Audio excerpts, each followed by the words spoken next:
இனத்திற்கான அடையாளமே மொழிதான்.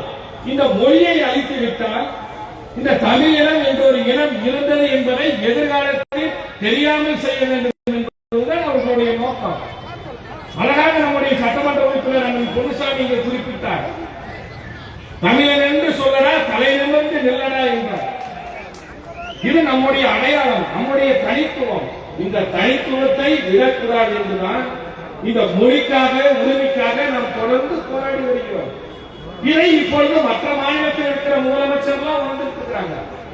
வடநாட்டில் ஒரு பகுதியாக இருக்கக்கூடிய மகாராஷ்டிரா மாநிலத்திலே அந்த மாநிலத்தின் முதலமைச்சர் சொல்கிறார், மராத்தி மொழி எங்க மும்பையை விட்டு தாண்டி 1000 கிலோமீட்டர் போயிடுச்சு, மராத்திய பேசக்கூடியவர்கள் யாரும் இல்லை. இதே மோடி இருக்கிறாரு, மோடியுடைய தாய்மொழி இந்தி கிடையாது, மோடியுடைய தாய்மொழி குஜராத்தி. இந்த குஜராத்தி எங்க பேசுறாங்கன்னா குஜராத் மாநிலத்தில் இருந்து குக்கிராமங்கள் தான் குஜராத்தி பேசுறாங்க. குஜராத்தியும் அழிந்து போய்விட்டது. நம் பக்கத்திலே இருக்கக்கூடிய கர்நாடகா மாநிலம் பெங்களூரில் இன்னைக்கு ஏறத்தாழ 70% ஹிந்தி மொழி வழக்கத்திற்கு வந்துவிட்டது. இப்படி ஒவ்வொரு இடத்திலும் இந்தி மொழி பேச்சு மொழியாக நம்மை ஆதிக்கத்தில் செலுத்தினால் எதிர்காலத்தில் தமிழ்நாட்டிற்கும் இந்த தமிழ் இனத்திற்கும் நம்முடைய மண்ணுக்கும் இந்த பிரச்சனை வரும். அதனால்தான் நாங்கள் மொழியை காத்து நிற்க வேண்டும் என்பதுதான் முதலமைச்சர் ஓரணியில் தமிழ்நாடு மொழியை காக்க வேண்டும் என்று சொல்கிறார். சரி, மண்ணை காப்பாற்ற வேண்டும், நம்முடைய பாரம்பரியத்தை காப்பாற்ற வேண்டும். என்ன பாரம்பரியம்? இப்பதான் சமீபத்தில் ஒரு நீண்ட ஆராய்ச்சிக்கு பிறகு தமிழ்நாட்டிலே மதுரைக்கு பக்கத்தில் கீழடி என்கின்ற பகுதியில ஊரு, நம்மள மாதிரி நாமக்கல் மாதிரி சேந்தமங்கலம் மாதிரி ஒரு ஊரு, கீழடி ஊரு. அந்த கீழடியில அகழ்வாராய்ச்சியில இந்தியாவிலே உலகத்திற்கு கிட்டத்தட்ட 5000 நூற்றாண்டுகளுக்கு முன்பாகவே இரும்பை பயன்படுத்திய ஒரு இனம் ஒரு வழக்கத்தில் இருந்தால் அது தமிழ்நாட்டில் தமிழினம் தான். உலகத்துக்கே இரும்பை கண்டுபிடித்து கொடுத்தது தமிழ்நாட்டில் தான், தமிழினம் தான். இது வரலாற்று ஆராய்ச்சியாளர்கள் கீழடியிலே நிரூபித்திருக்கிறார்கள். ஆனால் ஒன்றிய அரசாங்கம் அதை அங்கீகரிக்க மறுக்கிறது. இதே ஏதாவது ஒரு வடமாநிலத்தில் அங்கதான் இரும்பை கண்டுபிடிச்சாங்கன்னு சொன்னா தலையை தூக்கி வச்சுக்கிட்டு ஆடுவாங்க. தமிழ்நாட்டில் கீழடியில் இந்த நடைபெற்ற இந்த ஆய்வை அவர்களால் அங்கீகரிக்க முடியவில்லை. அதனால்தான் நம்முடைய மொழி, மானம், நம்முடைய பாரம்பரியத்தை காப்பாற்ற ஓரணியில் தமிழ்நாடு என்கின்ற இந்த மாபெரும் பிரச்சார இயக்கத்தை ஜூலை 1ஆம் தேதி நம்முடைய முதலமைச்சர் துவக்கினார். தமிழ்நாடு என்று மிகப்பெரிய வரவேற்பு. இந்த ஓரணியில் தமிழ்நாடு மூலமாக நம்முடைய கழக தோழர்கள் வீடு வீடாக சென்றார்கள். ஒன்றிய அரசாங்கத்தில் இப்பொழுது நமக்கு எதிராக அவர்கள் செய்து வருகின்ற வேலைகளை எடுத்து கூறினார்கள். தமிழ்நாடு முழுக்க வீடு வீடாக சென்ற இந்த மிகப்பெரிய பிரச்சார இயக்கத்தில் 30% பேர் தங்களை திராவிட முன்னேற்ற கழகத்தில் உறுப்பினர்களாக இணைத்துக் கொள்ளலாம் என்றுதான் நாம் இலக்கு நிர்ணயித்து வீடு வீடாக சென்று திராவிட முன்னேற்ற கழகத்தில் உறுப்பினராக அவர்களுடைய விருப்பத்திற்கு ஏற்ப நாம் உறுப்பினராக சேர்க்க முயற்சித்தோம். ஆனால் நடந்தது என்ன தெரியுமா? ஜூலை 1ஆம் தேதி ஆரம்பிச்சு ஆகஸ்ட் மாசத்துக்குள்ளார ஏறத்தாழ தமிழ்நாட்டில் இருக்கக்கூடிய வாக்காளர்களில் 50% பேர் திராவிட முன்னேற்ற கழகத்தில் தங்களை உறுப்பினர்களாக இணைத்துக் கொண்டார்கள். 50% பேர். நமது நாமக்கல் மாவட்டத்தை பொறுத்தவரை ஏறத்தாழ கிழக்கு மாவட்டத்தில் ராசிபுரம், சேந்தமங்கலம் மற்றும் நாமக்கல் சட்டமன்ற தொகுதிகளில் 60% மேற்பட்டோர் திராவிட முன்னேற்ற கழகத்தில் தங்களை உறுப்பினராக சேர்த்துக் கொண்டிருக்கிறார்கள். குறிப்பா 61% இந்த ஜூலை மாசத்திலிருந்து செப்டம்பர் வரை இந்த நாமக்கல் மாவட்டம், கிழக்கு மாவட்டத்தில் திராவிட முன்னேற்ற கழகத்தில் தங்களை உறுப்பினராக இணைத்துக் கொண்டவர்களுடைய எண்ணிக்கை 4,51,970 பேர். எந்த அரசியல் கட்சியிலும் செய்யாத சாதனை, எந்த அரசியல் கட்சியும் முறியடிக்க முடியாத சாதனை. தமிழ்நாடு எங்கும் நம்முடைய முதலமைச்சர் அவருக்கு மீது இருக்கக்கூடிய நம்பிக்கை தான் இன்றைக்கு திராவிட முன்னேற்ற கழகத்தில் தங்களை உறுப்பினராக இணைத்துக் கொண்டு மக்கள் அந்த ஆரவாரமாக வருகிறார்கள். பெண்களுடைய ஆதரவை நம் முதலமைச்சர் பெற்றிருக்கிறார். சட்டமன்ற உறுப்பினர் ராமலிங்கம் பேசுகின்ற போது குறிப்பிட்டாரு, நம் மாநிலம் நம்முடைய முதலமைச்சருடைய நலத்திட்ட உதவிகள் நாம் தேர்தல் நேரத்தில் சொன்னதெல்லாம் நிறைவேற்றிருக்கிறோம் என்று சொன்னார். நாம் ஆட்சிக்கு வருகின்ற போது கொரோனா காலகட்டம், ஆட்சிக்கு வருவதற்கு முன்பு நம்முடைய தலைவர் தளபதி அவர்கள் எதிர்க்கட்சி தலைவர் கொரோனா காலகட்டம் ஏழை எளிய மக்கள் கஷ்டப்படுறாங்க, ஒரு ரேஷன் கார்டுக்கு 5000 ரூபாய் கொடுங்க.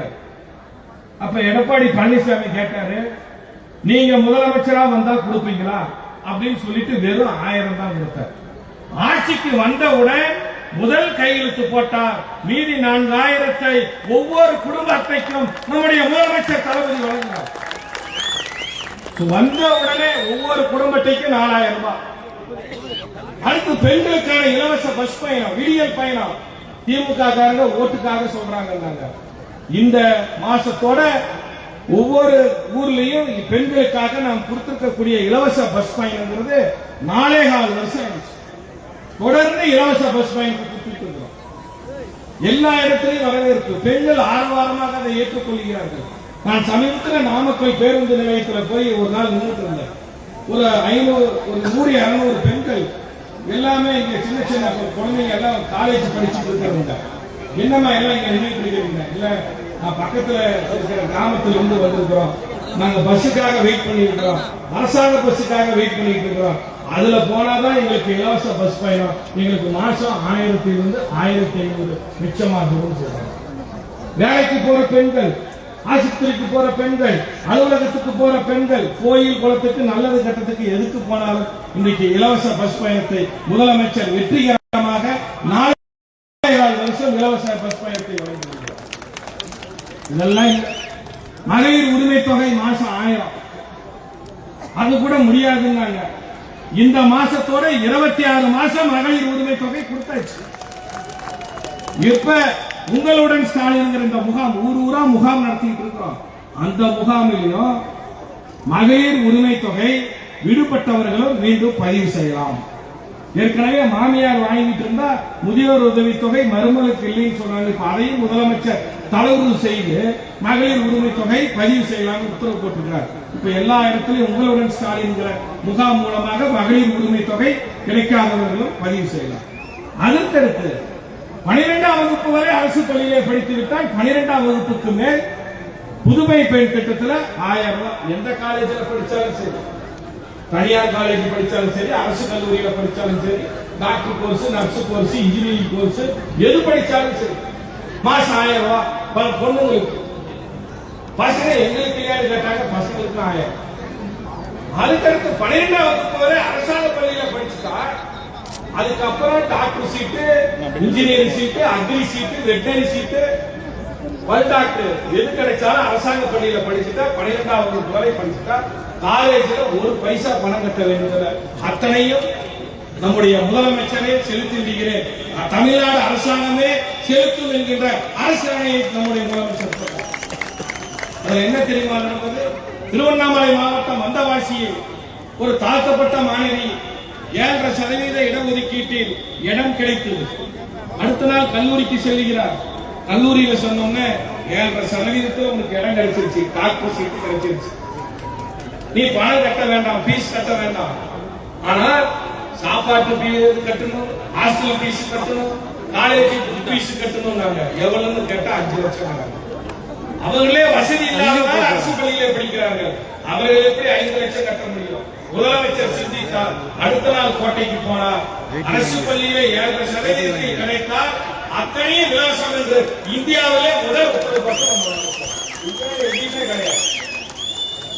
இந்த பேசுறத கூட நம்முடைய சட்டமன்ற உறுப்பினர்கள் குறிப்பிட்டார்கள். காலை உணவு திட்டம் காமராஜருக்கு பிறகு, எம்ஜிஆருக்கு பிறகு, அண்ணாவுக்கு பிறகு, கலைஞருக்கு பிறகு ஏழை எளிய மக்கள் அவர்கள் பசியோட பள்ளிக்கூடத்திற்கு போகிறார்கள். காலை உணவு திட்டம். பஞ்சாப் மாநிலத்திலே காலைக்கு சொல்லி கொடுத்திருக்கிறார். மற்ற மாநிலங்களுக்கெல்லாம் முன்னோடியாக நமது மாநிலம் இன்றைக்கு இருக்கிறது. இதெல்லாம் இல்லாம கிராமப்புறங்களில் ஏழை எளிய மக்களுக்கு வீடு கட்டுறதுக்கு கலைஞர் கனவுள்ள திட்டம் மூலமா 3 லட்சம் ரூபாய். தமிழ்நாட்டில் எந்த மாவட்டத்திலப்பா அதிகமா கலைஞர் கனவுள்ள திட்டம் கொடுத்தாங்கன்னா அது நாமக்கல் மாவட்டம். 7000 பேருக்கு, இந்த நாமக்கல் மாவட்டத்தில் 7000 பேருக்கு கலைஞர் கனவுள்ள திட்டத்தின் மூலமாக 3 லட்சம் ரூபாய் கொடுத்திருக்கோம். எந்த மாவட்டத்திலும் இந்த சாதனை கிடையாது. அரசு பள்ளியிலே படித்தவர்கள் அவங்களுக்கு வேலை வாய்ப்பு 7% முன்னுரிமை. இதெல்லாம் இங்க பெண்கள் வந்திருக்கிறீங்க. நம்முடைய ஆசை என்ன தெரியுமா? நம் வீட்டு குழந்தைகள் படித்தால் எதிர்காலத்தில் அரசாங்க வேலைக்கு போக வேண்டும், டாக்டர் ஆக வேண்டும், இன்ஜினியர் ஆக வேண்டும், ஒரு தாசில்தார் ஆக வேண்டும், டெப்டி கலெக்டர் ஆக வேண்டும், டிஎஸ்பி ஆக வேண்டும், போலீஸ் இன்ஸ்பெக்டர் ஆக வேண்டும். ஏதாவது ஒரு அரசு வேலைக்கு போக மாட்டோமோ என்பதுதான் நம்முடைய கனவு, அதுதான் ஆசை. இப்ப கூட டிகிரி படிக்கிற பிள்ளைங்களை கேட்டா என்ன சொல்லுவாங்கன்னா, அந்த டிஎன்பிசி பரீட்சைக்கு படிக்கிற பணம் கொடுக்கணும். அரசாங்க வேலைக்கு போக வேண்டுங்கிற ஒரு ஆசை, ஆர்வம். ஆனா போன ஆட்சியில அதுலயும் மண்ணள்ளி போட்டாங்க. என்ன தெரியுமா பண்ணாங்க? தமிழ்நாடு அரசாங்கம் நடத்துகின்ற டிஎன்பிசி தேர்வுல வடநாட்டை சேர்ந்த இந்தி பேசக்கூடியவர்கள் தமிழ்நாட்டில் இருக்கக்கூடிய அரசு வேலைக்கு வரலாம் உத்தரவு போட்டாங்க. நம்முடைய உரிமைகள் போச்சு. நம்ம போலீஸ் வேலைக்கு வடநாட்டில் இந்தி பேசக்கூடியவங்க வந்துருவாங்க, முன்சீப்பு வேலைக்கு வடநாட்டில் இந்தி பேசக்கூடியவங்க வந்துருவாங்க, கண்டக்டர் வேலைக்கு வடநாட்டில் இந்தி பேசக்கூடியவர்கள் வந்துருவாங்க. நான் ஏதோ வாய் புடிச்சுதோ மாங்காய் புடிச்சுதோன்னு பேசல. போன ஆட்சி கடைசியில என்ன நடந்ததுன்னா, ஆசிரியர் தேர்வு வாரியத்தில் பாலிடெக்னிக் வாத்தியார்ல வடநாட்டு பேசுறவங்க ஹிந்தி பேசக்கூடியவர்கள் வந்து விட்டார்கள். மின்சார வாரியத்தில் வந்துட்டாங்க, குண்டா பவர் ஸ்டேஷனுக்கு வந்துட்டாங்க. ஆட்சிக்கு வந்தோன்னு நம்ம முதலமைச்சர் போட்டார், தமிழ்நாட்டின் அரசு வேலை தமிழர்களுக்கே உத்தரவு போட்டவர் நம்முடைய முதலமைச்சர் தளபதி மு.க. ஸ்டாலின். அதனால்தான் ஓரணியில் இன்றைக்கு தமிழ்நாடு அவர் பக்கம் நிற்கிறது. இந்த ஓரணியின் நோக்கம் என்ன? நம் இனத்தையும் மொழியும் மானத்தையும் காப்பாற்றக்கூடிய தலைவர் நம்முடைய முதலமைச்சர். டிஎன்பிசி பாடத்துல தமிழை ஒரு கட்டாய பாடமாக்கிறார். இது போதும், ஒண்ணு போதும். புதுமை பெண் திட்டத்தில் 1000 கொடுக்கிறோம், இலவச பஸ் பயணம், காலை உணவு திட்டம், மகளிர் உரிமை தொகை 1000 கொடுக்கிறோம், முதியோர் உதவி தொகை 1000 1200 கொடுக்கிறோம். இதையெல்லாம் விட நம் உரிமையை காப்பாற்றி இருக்கிறார் முதலமைச்சர். அதை நாம் சிந்தித்து பார்க்கிறோம். 2 நாளைக்கு முன்னாடி நானும் அமைச்சர் கலெக்டர் விசிட் போனோம். கலெக்டரை கூப்பிட்டாங்க, சார் இன்னைக்கு ஒரு புதுமையான திட்டம், காக்கும் கரங்கள், அன்பு கரங்கள். சரி, என்ன அன்பு கரங்கள் அப்படின்னு நானும் அமைச்சரும் போய் எம்எல்ஏ ராமலிங்கன் பொன்னுசாமி எல்லாம் போனோம். என்ன தெரியுமா, நம்ம முதலமைச்சருக்கு எப்படிதான் அந்த திட்டம் நினைவுல வந்தது, எப்படிதான் அதெல்லாம் செயல்முறைப்படுத்தினார்னு தெரியல. என்ன தெரியுமா, அப்பா அம்மா இல்லாத குழந்தைகள், அப்பாவும் அம்மாவும் இல்லாத குழந்தைகளுக்கு மாசம் 2000 ரூபாய். சும்மா 120 பேருக்கு ஆர்டர் கொடுத்துட்டு தான் வந்தோம். நானும் அமைச்சோம் 120 பேருக்கு உடனே கண்டுபிடிச்சு 120 பேருக்கு கொடுத்தோம், அப்பா அம்மா இல்லாத குழந்தைகள். மறுபடியும் அது என்ன தெரியுமா, அப்பாவா அம்மாவா இருந்து யாராவது ஒரு பெற்றோர், அப்பாவா இல்ல அம்மாவா, ஏதாவது கேன்சர் வந்து உடம்பு சரியில்லாம இருந்தாவோ, ஊனமுற்றவரா இருந்தா, வேலைக்கு போக முடியாம நம்ம நிலைமை மோசமாக இருந்தால் அந்த குழந்தைக்கு மாசம் 2000. இதெல்லாம் நம்ம முதலமைச்சருடைய சிந்தனையில எந்த முதலமைச்சருக்கு வராது. அடுத்தது தாய்மானவர் திட்டம். 70 வயசு ஆயிடுச்சுன்னா வீட்டுக்கே ரேஷன் போகும், அரிசி சக்கரை இதெல்லாம் வீட்டுக்கு தாய்மானவர் திட்டத்தில் கொடுத்துட்டு இருக்கோம். இதை விட ஒரு முதலமைச்சர் இந்த நாட்டில் எதுவுமே செய்ய முடியும். இந்த மாவட்டத்தில் மட்டுமல்ல, மாநிலம் முழுக்க இந்த நம்முடைய முதலமைச்சர் செய்த சாதனைகள் கொஞ்சம் நெஞ்சம் இல்லை. சரி, அப்படியே அந்த பக்கம் திரும்பி பார்ப்போம். அதிமுக அரசாங்கம் 5-10 வருஷம் பண்ணாங்க, என்ன செஞ்சாங்க? இத்தனை திட்டங்களை நாங்களும் சட்டமன்ற உறுப்பினரும் மூச்சு விடாம சொன்னோம். அவங்க என்ன செஞ்சாங்க? இங்க தாய்மார்கள் வந்திருக்கிறீங்க, ஒண்ணு மட்டும் மறந்துடாதீங்க, எதை மறந்தாலும் மறக்க கூடாது. கொடநாடு கொலகேசன், கொடநாடு கொலகேசன் அம்மா ஜெயலலிதா மறைவுக்கு பிறகு ஜெயலலிதாவுடைய கொடநாடு காவலாளி ஓம் பகதூர், ஜெயலலிதாவுடைய டிரைவர் கனகராஜ், ஜெயலலிதாவுடைய சிசிடிவி ஆபரேட்டர் தினேஷ் தற்கொலைன்னு சொல்றாங்க, ஜெயலலிதாவுடைய கம்ப்யூட்டர் ஆபரேட்டர் மேனேஜர் சயன், சயனின் மனைவி வினுப்பிரியா, 5 வயசு குழந்தை நீலி. 5 வயசு குழந்தை என்ன பண்ணிச்சு? இதெல்லாம் மறந்துட்டுமா? கொலைகார பாவிகள் துடிதுடிக்க 5-6 பேர்த்த கொண்டார்கள். ஜெயலலிதா கொடநாட்டு எஸ்டேட்ல ஜெயலலிதாவுக்கு எத்தனை சொத்துக்கள், நகை நட்டு, பணம், அதோடைய விவரம் வெளியில வரக்கூடாது. அவங்களே போட்டு மூடி மறைக்கணும். ஜெயலலிதா 40 வருஷமா ஜெயலலிதாவுக்கு காவலாளியா வாட்ச்மேனா இருந்த ஓம் பகதூர் செத்து போறாரு. அந்த இதெல்லாம் நான் சொல்றது என்ன தெரியுமா, ஜெயலலிதா அம்மா இறந்து 3 மாசத்துல நடக்குது. எங்கேயாவது இந்த குடும்பம் நடக்குமா? ஏதாவது ஒரு குடும்பத்துல ஒரு சாவு நடக்குது, அந்த குடும்பத்தில் இருக்கிற அத்தனை பேர் 3 மாசத்துல சாவுவாங்க. 3 மாசம். அண்ணன் சொல்ற டிரைவர் ஜெயலலிதாவுடைய கனகராஜ் டிரைவர், 25 வருஷம் Jayalalithaa driver, CCTV operator, Kodanad கொலையில கொடநாடு எஸ்டேட் இருக்கிற தினேஷ், குற்றவாளி சயன், அது பாருங்க நம்ம ஆளுங்க கரெக்டா சொல்றாங்க. எங்கன்னா சேலம் ஆத்தூர்ல சயனின் மனைவி விழுப்புரியா 5 வயசு குழந்தை நீலி. இந்த மறந்துடுமா? இதையெல்லாம் மறைத்து விட்டு மக்கள் மன்றத்தில் மீண்டும் ஏற்றவைக்கு ஓட்டு போடுங்கள் எந்த தைரியத்தில் வந்து கேட்கிறாங்க? அது நம்ம எல்லாம் மறக்காத தூத்துக்குடி துப்பாக்கி சூடு. எம்ஜிஆர் ஒரு காலத்தில் சொல்லுவாங்க, விவசாயிகள் போராட்டம் வந்தப்ப எம்ஜிஆர் துப்பாக்கி சூடு நடத்தி அந்த விவசாயிகள் போராட்டத்தை கலைத்தார்னு ஒரு காலத்தில் சொல்லுவாங்க. தமிழ்நாட்டில் வரலாற்றிலே துப்பாக்கி சூடே கிடையாது. நீங்க எத்தனை பேர் இந்த இடத்துல வந்திருக்கீங்க? பெண்கள் வீட்டுல சொல்லிட்டு வந்திருக்கீங்க. தூத்துக்குடியில ஸ்டெர்லைட் ஒரு கம்பெனி, அந்த கம்பெனியிலிருந்து வரக்கூடிய புகை அங்க இருக்கக்கூடிய மக்கள் மூச்சு விட முடியல. அவர்கள் இதே போன்று கூட்டம் நடப்பது போன்று ஒரு போராட்டத்துக்கு வந்திருக்கிறாங்க. எல்லாம் கலெக்டர் ஆபீஸ் முன்னாடி போராட்டம் நடத்துறாங்க. அந்த ஸ்டெர்லைட் ஆலை அதிபர் மும்பையில் இருந்து எடப்பாடி பழனிசாமிக்கு பேசுகிறார், எங்க கம்பெனியை திறக்கிறதா இல்ல நான் கொடுத்த பணத்தை திருப்பி கொடு. ஒரே கேள்விதான். அடுத்தது தூத்துக்குடி எஸ்பிக்கு உத்தரவு போகிறது. போராட்டம் நடத்தி கொண்டு வந்தவர்கள் மீது வேன் மீது போலீஸ்காரர் ஏறி துப்பாக்கி காக்கா குருவியை சுடுவது போன்று சொல்றாங்க. நீங்க காக்கா குருவி கூட சுட முடியாது, சட்டத்தில் இடம் இல்ல. காக்கா குருவி கூட சுட முடியாது, சட்டத்தில் இடம் இல்ல. ஆனா 13 பேரை சுட்டு கொண்டாங்க. 11 பேர் ஆண்கள், 2 பேர் பெண்கள். 13 என்ன தெரியுமா? 13வது இதுதான் கொடுமை. ஷாலினி அப்படிங்கிற பொண்ணு தன்னுடைய அம்மா அந்த கூட்டத்திற்கு போயிருக்கிறார்கள். காலையில் சாப்பிடவில்லை. அம்மாவிற்கு சாப்பாடு கொண்டு போய் கொடுத்து விட்டு கலெக்டர் ஆபீஸில் இருந்து வெளியே வருகிறார். அவர் நெத்தியில் பொட்டு வைக்க வேண்டிய வயசில் குங்கும பொட்டு வைக்க வேண்டிய வயசில் போலீஸ்காரரின் துப்பாக்கி தோட்டா பாய்கிறது. ஷாலினியை காக்கா குருவி சுடுவது போல் அதே இடத்தில் சுட்டுக் கொண்டார். அதிமுக ஆட்சியில் இது இந்த ஜெயலலிதா அம்மா இருந்தா கூட நடக்காதுமா, நடக்காது. ஜெயலலிதா எங்களுக்கு அரசியல் எதிர்ப்பு தான். அந்த அம்மா இருந்தா கூட இந்த இவ்வளவு படுபாடக செய்யாது, செய்யவே செய்யாது. 13 பேரை சுட்டுக் கொள்றாங்க. என்ன கொடுமை! ஏழை எளிய மக்கள், தாக்கப்பட்ட மக்கள், அவர்களுடைய உயிர் உங்களுக்கு என்ன அவ்வளவு கேவலமா? 13 பேரை காக்கா குருவி போல சுட்டுக் கொண்டீங்களே. அடுத்தது பொள்ளாச்சி பாலியல் வழக்கு. ஒரு டாக்டர், 35 வயசு டாக்டர், பேர் சொல்லக்கூடாது, பொள்ளாச்சியில அதிமுகவில் துணை சபாநாயகராக இருந்த ஜெயராமனுடைய பையன், அவனுடைய கூட்டாளி 15 பேர் சேர்ந்துக்கிட்டு அந்த 35 வயசு டாக்டர் சொல்லுது, கையெடுத்து கும்பிட்டு, அண்ணா என்னை விட்டுடுங்க, அண்ணா என்னை விட்டுடுங்கன்னு சொல்றது. கதற கதற 100க்கும் மேற்பட்ட பெண்களை மானபங்கம் படுத்தி அவர்களுடைய வாழ்க்கையை சீரழித்தீர்களே. இன்று நாங்க கேஸ் போட்டு அத்தனை பேருக்கு ஆயுள் தண்டனை வாங்கி கொடுத்திருக்கிறார் நம்ம முதலமைச்சர்.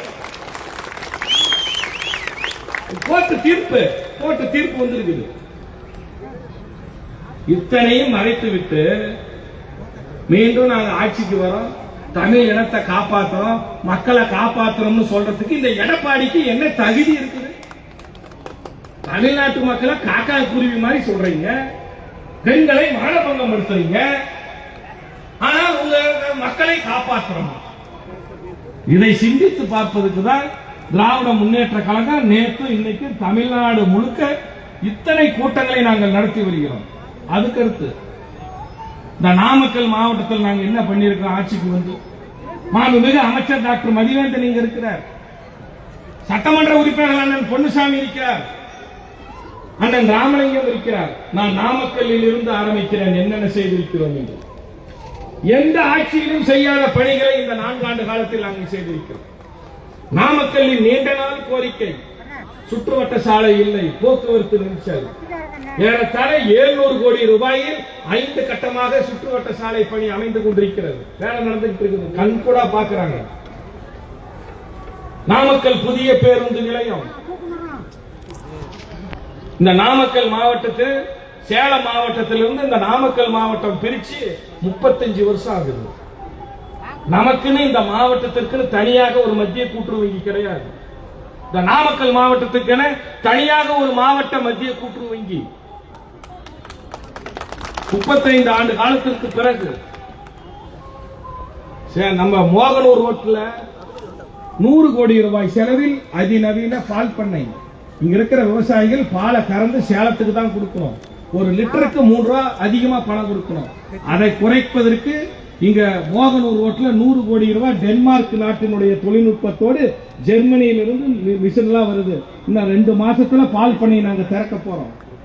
மோகனூர் பேரூராட்சிக்கு மட்டும் காவேரி கரை ஓரமாக இருக்கக்கூடிய மோகனூர் பேரூராட்சிக்கு மட்டும் 25 கோடியில தனி குடிநீர் திட்டம். இது நாமக்கல் சட்டமன்ற தொகுதிக்கு. இன்னும் நிறைய சொல்லலாம். ராசிபுரம் சட்டமன்ற தொகுதியை பொறுத்தவரை 856 கோடியில் ராசிபுரம் சட்டமன்ற தொகுதியும் குடிச்சத்திரத்தையும் சேர்த்து தமிழ்நாட்டில் மிகப்பெரிய கூட்டு குடிநீர் திட்டம். கூட்டு குடிநீர் திட்டம்னா சும்மா கிடையாது. நம்ம ஆட்சியிலே அடிக்கல நாட்டணும். நாமளே இப்ப வெள்ளோட்டம் விட்டாச்சு. தீபாவளியிலிருந்து நல்ல தண்ணி வரும். இந்த நாடு சுதந்திரம் அடைந்த பிறகு போதமலைக்கு சாலை அமைக்கப்படாத போதமலைக்கு சாலை அமைத்திருக்கிறோம். ராசிபுரத்தில் டைட்டில் பார்க். இப்படி சொல்லிட்டே போலாம். ராசிபுரத்தில் கிட்டத்தட்ட 60 கோடி ரூபாய் மதிப்பிலான விவசாயிகளுக்கு பட்டா கொடுத்திருக்கிறோம். அன்சர்வே லேண்ட். நைனாமலைக்கு ரோடு பத்தியா சொல்லிக்கிட்டே போலாம். நேற்று தான் கால் போட்டோம். நம்ம சட்டமன்ற உறுப்பினர் வந்து நைனாமலைக்கு ரோடு தார் சாலை போட்டாச்சு. இந்த வர புரட்டாசியிலிருந்தே மேல ஒன்னும் பிரச்சனையே இல்லை. சனிக்கிழமை ஏறிடலாம். ரோட்ல போயிடலாம். ஆமா, நாமக்கல் மாவட்டத்தில் மாவட்ட தலைமை மருத்துவமனை ராசிபுரத்தில் இந்த மருத்துவமனை இன்னைக்கு ஈரோட்ல இருந்து ட்ரீட்மெண்ட்டுக்கு நம்ம நாமக்கல் மருத்துவமனைக்கு வராங்க. ஈரோடு திருச்செங்கோடு பகுதியிலிருந்து இந்த மருத்துவமனையினுடைய தரம் உயர்த்தப்பட்டு மாவட்ட மருத்துவமனை தரமாக இருக்கிறது. 60 படுக்கைகள் கொண்ட சித்த மருத்துவமனையை விரைவில் திறக்க இருக்கிறோம். இந்த மாவட்டத்தில் மட்டும் இதுவரை நாங்கள் ஆட்சிக்கு வந்த பிறகு 45,000 பேருக்கு இலவச வீட்டுமனை பட்டா கொடுத்திருக்கிறோம். இத்தனை திட்டங்களையும் நாங்கள் செய்திருக்கிறோம். இப்ப போன வாரம் 2 நாளைக்கு முந்தானத்து எடப்பாடி பழனிசாமி வர்றாரு. ராசிபுரத்தில் வந்து இந்த முழு பூசணிக்காக சோத்துல மறைப்பாங்கன்னு பார்த்திருக்கிறோம். பச்சை பொய்யினாலும் பச்சை பொய் கடைஞ்செடுத்த பொய் பேசுறாரு. நாங்க ஆட்சியில் இருக்கிறப்ப ராசிபுரத்தில் கூட்டு குடிநீர் திட்டம் 40% விழுக்காடு பணி முடிஞ்சிருச்சுன்னு. இந்த இடத்துல இருந்து நான் எடப்பாடி பழனிசாமிக்கு தங்கமணிக்கும் சரோஜாக்கும் சவால் விடுறேன். எங்க ஆட்சியில தளபதி மு.க. ஸ்டாலின் வந்த பிறகுதான் துணை முதலமைச்சர் அண்ணன் உதயநிதி ஸ்டாலின் அவர்களும் சேர்ந்து நாங்க ஆட்சிக்கு வந்த பிறகுதான் அரசாணையே போடுறோம். முதல்ல அரசாணையே ஆட்சிக்கு வந்த பிறகு அந்த அரசாணைக்கு பிறகு நம்ம ஆட்சியில தான் 2021 தான் டெண்டரே கொண்டாடுறோம். நம்ம ஆட்சியில தான் அடிக்கல் நாட்டுறோம். நம்ம ஆட்சியில தான் வேலை நடந்துட்டு இருக்குது. நாங்க கொண்டாந்தவங்களும் பச்சை போய் பேசுறீங்க. இதை நிரூபித்தால் அதிமுக ஆட்சியில் தான் நாங்கள் ராசிபுரம் கூட்டு குடிநீர் திட்டத்தை கொண்டு வந்தோம் என்று நீ நிரூபித்தால் நான் இன்றே என்னுடைய எம்பி பதவியை ராஜினாமா செய்கிறேன். நீ சரியான அரசியல்வாதியாக இருந்தால் நீ எதிர்க்கட்சி தலைவர் பதவியை ராஜினாமா செய்ய தயாரா? எதிர்க்கட்சி பதவி ராஜினாமா செய்து அரசியல் விட்டு நீ நிரூபிச்சு காட்டு. எந்த ஆட்சியில் நாங்க அரசாணை போடுறோம்ப்பா. நாங்க அடிக்கல் நாட்டோம். நாங்க பெத்த பிள்ளைக்கு நீ பேர் வைக்கலையா? இது என்னையா கொடுமை? அதுக்கு அடுத்தது இந்த போதமலைக்கு சரோஜா எம்பி முயற்சி எடுத்து ஆர்டர் வாங்கினாங்க. அதுவும் 2021 நான் எம்பி ஆன பிறகுதான் நானும் அமைச்சரும் சேர்ந்து சுப்ரீம் கோர்ட்ல ஆர்டர் வாங்குறோம். இது எல்லா ரெக்கார்டும் கலெக்டர் ஆபீஸ்ல இருக்குது. நீங்க சட்டமன்ற உறுப்பினர் தானே, நாடாளுமன்ற உறுப்பினரா இருந்தீங்களா? வாங்க போய் பார்க்கலாம். மக்கள் மன்றத்தில் எடுத்து வைக்கலாம். ஏன் ஓட்டு கேட்பதற்கு ஏமாத்தி பிழைக்கிறதுக்கு எடுத்து பொய் பேசுறீங்க? உங்களை யார் அப்படி பொய் வாக்குறுதிகளை கொடுத்து பொய் பேசி மக்களிடத்தில் நீங்க வேணும்னா நீங்க செய்த சாதனைகளை எடுத்து சொல்லுங்க. உங்களை பொய்யான தகவலை பொய் பேசி உங்களை வாக்கு கேட்க சொல்லிய இதையெல்லாம் நாம் சிந்தித்து பார்த்து ஓரணியில் தமிழ்நாடு என்கின்ற இந்த மகத்தான இயக்கம் இன்றைக்கு வெற்றி பெற்றிருக்கிறது. அதற்கு சாட்சி இன்றைய தினம் இங்கே கூடியிருக்கிற இந்த கூட்டம். இந்த கூட்டத்தின் வாயிலாக ஓரணியில் தமிழ்நாடு என்கின்ற இந்த இயக்கத்தில் தங்களை இணைத்துக் கொண்ட உறுப்பினர்களுக்கும் இதற்காக அல்லும் பகலும் பாடுபட்ட ஒன்றிய கழக, நகர கழக, பேரூர் கழக செயலாளர்களுக்கும், பல்வேறு கழகத்தின் நிர்வாகிகளுக்கும், கிளைக்கழக செயலாளர்கள் BLA 2 பிரதிநிதிகளுக்கும், அதே போன்று பூத் லெவல் டிஜிட்டல் ஏஜென்ட் தகவல் தொழில்நுட்பை சார்ந்த நிர்வாகிகளுக்கும், அனைத்து சார்பணி நிர்வாகிகளுக்கும் இந்த நேரத்தில் மாவட்ட கழகத்தின் சார்பாக என்னுடைய மனமார்ந்த நன்றியையும் வாழ்த்துக்களையும் நான் தெரிவித்துக் கொள்கிறேன். மேலும் இந்த நிகழ்ச்சியை சிறப்பாக ஏற்பாடு செய்திருக்கக்கூடிய அனைத்து நிர்வாகிகளுக்கும், நாமக்கல் மாநகரத்திற்கும், தெற்கு நகர கழகத்திற்கும், கிழக்கு மேற்கு நகர கழகத்திற்கும், இந்த கூட்டத்தை மிகவும் வெற்றிகரமாக நடத்தி கொண்டிருக்கக்கூடிய ஒன்றிய கழக நகர கழக பேரூர் செயலாளர்களுக்கும் என்னுடைய மனமார்ந்த நன்றியும் வணக்கத்தையும் தெரிவித்து விடைபெற்றுக் கொள்கிறேன். நன்றி, வணக்கம். அடுத்தபடியாக நமது மண்ணின் மைந்தர் தமிழ்நாடு அரசின் ஆதிதிராவிடர் மற்றும் பழங்குடியின நலத்துறை அமைச்சர் மாண்புமிகு மருத்துவர் மதிவேந்தன் அவர்களை சிறப்புரையாற்றுமாறு அன்போடு கேட்டுக்கொள்கிறேன்.